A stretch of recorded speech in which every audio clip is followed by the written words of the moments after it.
Hi, welcome to the Gamesplainer. I'm Jeff the Gamesplainer, and today I'm gamesplaining Raiders of Scythia. So this is Raiders of Scythia, set up as a 2-player game. The only differences on a 3 or 4-player game is on a 3-player game, those spots would all be filled in. On a 4-player game, it'd be up to here. This is a war game, but you are not warring against each other.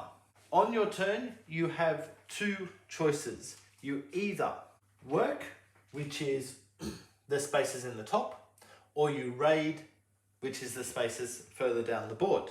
In order to raid, you will need to have the stuff that it requires. So, for example, here he's saying they need 3 people. You only have 1 to start with.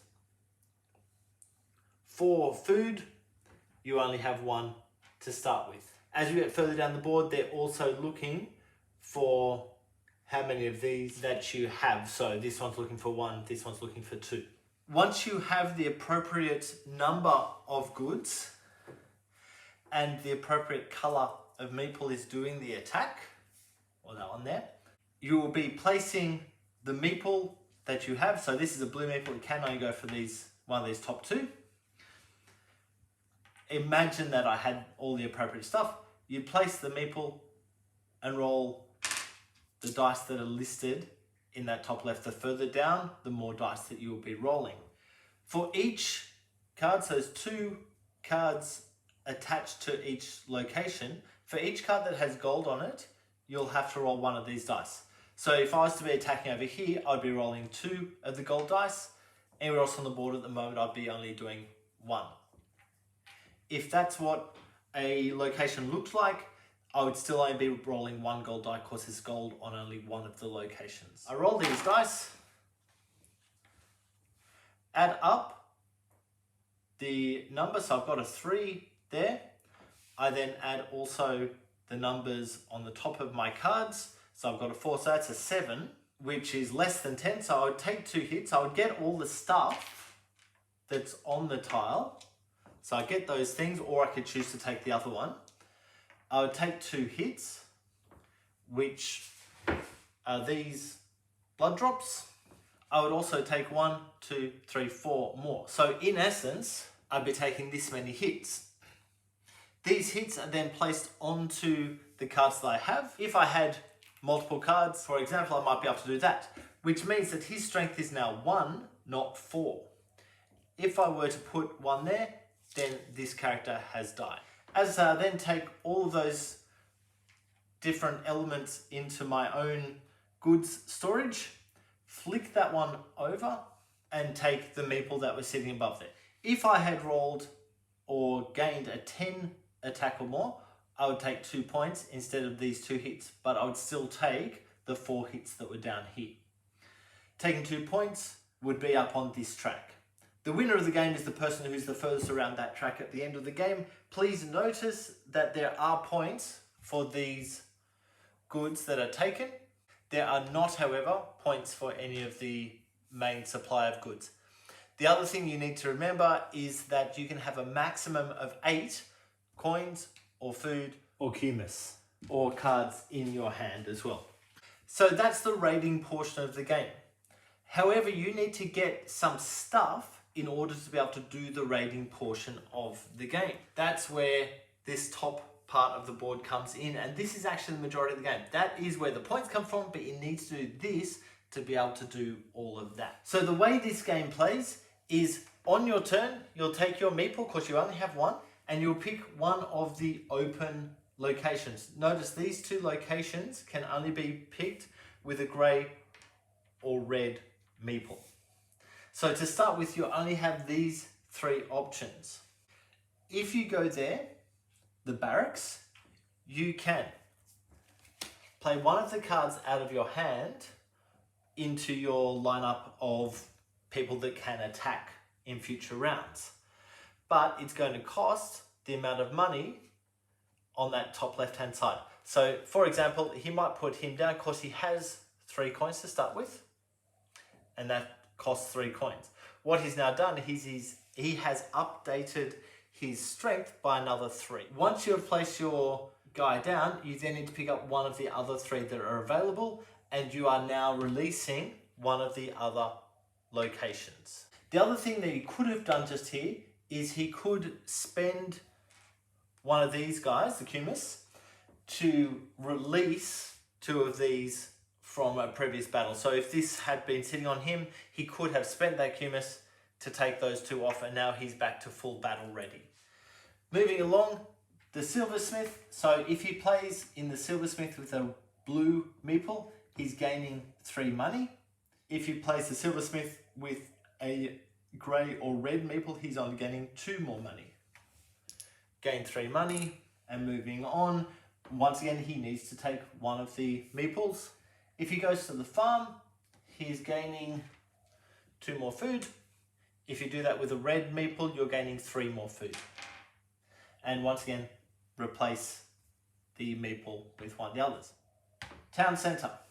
The Town Centre allows him to either play the action of his chieftain, which in this guy is gain an eagle, I'll talk about that in a second, or he can play the action of one of the cards and then remove the card from his hand. So for example, if he played this one, he would gain a silver and get another Town Centre action. So he might do that to take 1 more in, and then he gets to do that Town Centre action again. He could do this one, which is gaining 2 of the Cumus and 1 more provisions, or he might do this one, which is gaining 1 of these cards. And notice it says eagle.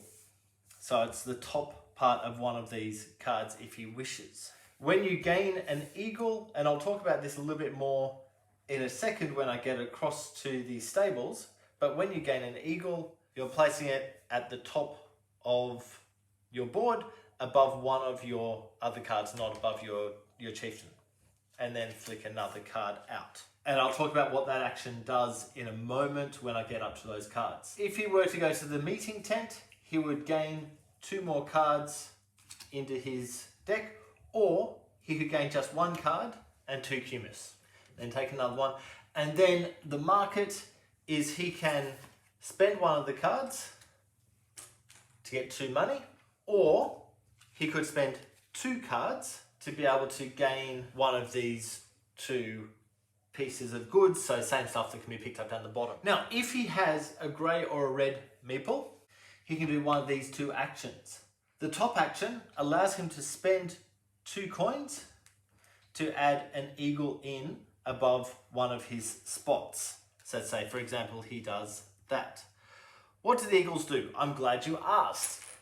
There are 2 different types of eagles. There's the eagles that have the 2 multiplier, and there are the eagles that have that little blue flag. It's the same as the little blue flag that's on the bottom of the chieftain. So with this one, when he takes the Town Centre action, he could do this action instead of that action, or instead of one of the actions in his hand.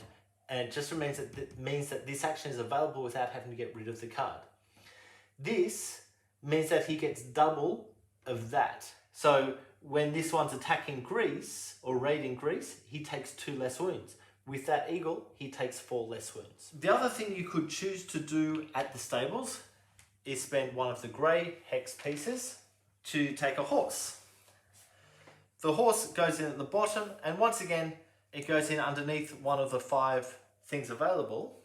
This one adds 2 to your strength and will give you an extra point at the end of the game. This one will give you 1 strength and 2 points. This will give you 3 strength. And there's various combinations within the deck. The other spot you can go at the top is the Chief's Tent. And once again, you have 2 options at the Chief's Tent. You can trade in one of the black hexes for 2 food and 1 Cumus. Or you could fulfill one of the face-up tiles. So in order to fulfill this one, he would have needed to probably attack this and have all the stuff off that. Let's flick that tile over. And basically he's turning in 1 gold and 2 black to get 6 points. And once that's come in, that just goes next to him. It actually goes face down next to him, so no one else can tell how many points he's got on there. You don't take the points for that straight away. That's end game points. All of these ones that are face up are available. This one is saying that you're trading in 6 cards for the 3 points. And if this one was there, you'd be trading 4 money for 2 points. You may be wondering what these are actually for. What you can do when you raid, you can spend these cumulus to add on to your strength of the raid. So if you needed, for example, a 14 and you'd only manage to get 12 out of your dice and your strength, you could spend those 2 to make that a 14, and suddenly you are up to getting 2 points for taking that. Other things to bear in mind, if this guy gets killed in the raid, neither of these guys get to add anything to the future raids until something is added out of the hand. And now there's another player who actually has the eagle and the horse. If you raid somewhere but you don't manage to get the minimum required amount of strength from your roll and your cards, etc., you still get the plunder, you just don't get the benefit of the points. I believe that is everything for Raiders of Scythia. Please go ahead and watch my gameplay to get a feel for how the game actually plays. If you have any comments or suggestions, please write them below. If you have any games that you would like to be gamesplained, please shoot me an email to thegamesplainer@gmail.com. Follow me on Instagram and Twitter @thegamesplainer to keep up to date with the games that I'm playing. Subscribe to my videos to keep up to date with the games that I'm gamesplaining. And until next time, enjoy gaming.